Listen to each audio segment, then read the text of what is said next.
Hello everyone, আজ আমি তোমাদের জন্য নিয়ে এসেছি ক্লাস 10-এর কোশ্চেন ব্যাংকের প্রথম সেটটার সমাধানের লাস্ট পার্ট, কোশ্চেন ব্যাংকের পার্ট 3।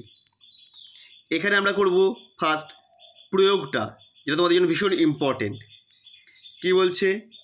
অকেন্দ্রীয় বৃত্তের পরিলিখিত চতুর্ভুজ ABCD হলে প্রমাণ করো AB plus CD equal to BC plus DA।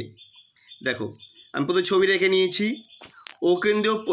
কেন্দ্রীয় বৃত্তের পরিলিখিত চতুর্ভুজ হচ্ছে ABCD, যা বৃত্তটিকে AB, BC, CD এবং DA কে যথাক্রমে F, EF, GH বিন্দুতে স্পর্শ করেছে। প্রমাণ করতে হবে যে AB plus CD equal to BC plus DA। কী করে করব?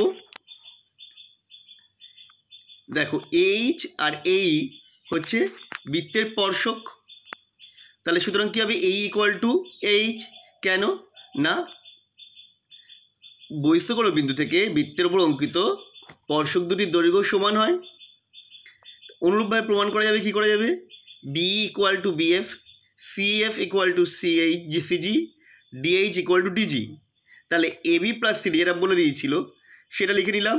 তাহলে ABটাকে আমরা কি লিখতে পারবো? AE plus EB। একইভাবে সিডিটাকে লিখতে পারবো CG প্লাস DG। তোমরা ছবিটা একটু এঁকে নাও, তাহলে সুবিধা হবে করতে।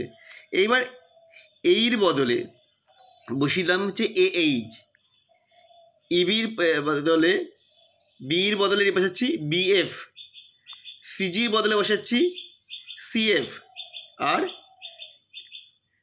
ডিজির বদলে বসাচ্ছি DH। এইবার কাছাকাছি নিয়ে আসা হলো, যেটা আনলে হবে যে দেখো আমরা পেয়ে গেলাম DA প্লাস BC, অর্থাৎ AB plus CD equal to DA plus BC। এটা প্রমাণ হয়ে গেল। পরেরটা দেখো, যদি গোলকের সমগ্রতলের ক্ষেত্রফল এত বর্গমিটার হয় তবে গোলকটার আয়তন কত? আচ্ছা, আমরা তোমার যেটা করালাম না সেটা হচ্ছে উপাদ্য বই থেকে করবে, আর সম্পাদ্যটা ধরি গোলকের ব্যাসার্ধ r মিটার, তাহলে গোলকের সমগ্রতলের ক্ষেত্রফল কত হবে? 4πr²। তাহলে প্রশ্ন এটাই বলে দিয়েছে 2464, 2464। সমাধান করছি, পায়ের মান বসাচ্ছিলাম 22/7, বসিয়ে করলাম r² ইকুয়াল টু 96। তাহলে r ইকুয়াল টু কত হবে? √196 মানে 14। এবার তোমরা বলতেই পারো প্লাস মাইনাস 14 হওয়া উচিত, কিন্তু বৃত্তের ব্যাসার্ধ কখনো ঋণাত্মক হয় না, বা গোলকের ব্যাসার্ধ কখনো ঋণাত্মক হয় না, সুতরাং এটা 14ই হবে।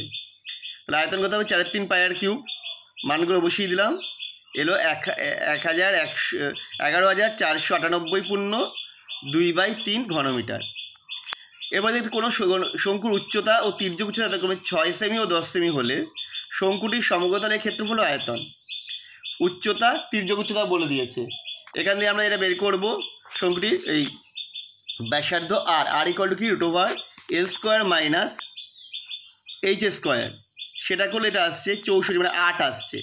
তাহলে শঙ্কুটির সমগ্রতলের ক্ষেত্রফল কী হয়? πr ইন্টু ফার্স্ট ব্র্যাকেটের মধ্যে r প্লাস L, সেটাই করে দিয়েছি। করলে যেটা এসছে 452.4/7 বর্গ সেমি। শঙ্কুর আয়তন 1/3 πr² ইচ, সেখানেও ভ্যালুগুলো পুট করে দেওয়া হয়েছে। এটা করলে আসছে 402.2/7 ঘন সেমি। আমাদের ভিডিওটা তোমাদের কেমন লাগলো অবশ্যই কমেন্ট করে জানাও, আর ভালো লাগলে শেয়ার করো বন্ধুদের মধ্যে। আবার দেখা হবে নেক্সট ভিডিওতে।